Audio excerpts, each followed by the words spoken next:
পর নির্বাচনে নতুন সংযোজন গণভোট। একই দিনে গণভোট, একই দিনে নির্বাচন চলছে। গণভোট পোস্টাল বিডির মাধ্যমে আমিও শেয়ার হয়েছি। কিন্তু গণভোটের ইংলিশ কি তা কি জানেন? চলুন শিখে নিই গণভোটের ইংলিশ। গণভোট বলতে পারে দুই ভাবে। নাম্বার ওয়ান, মাস ভোট। মাস ভোট মানে হচ্ছে গণভোট। নাম্বার টু হচ্ছে সবচেয়ে বেশি প্রচলিত, সেটা হচ্ছে রেফারেন্ডাম। রেফারেন্ডাম মানে হচ্ছে গণভোট। So thank you.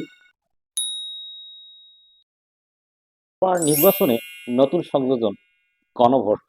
একই দিনে গণভোট, একই দিনে নির্বাচন চলছে। গণভোট পোস্টাল বিডির মাধ্যমে আমিও শেয়ার হয়েছি।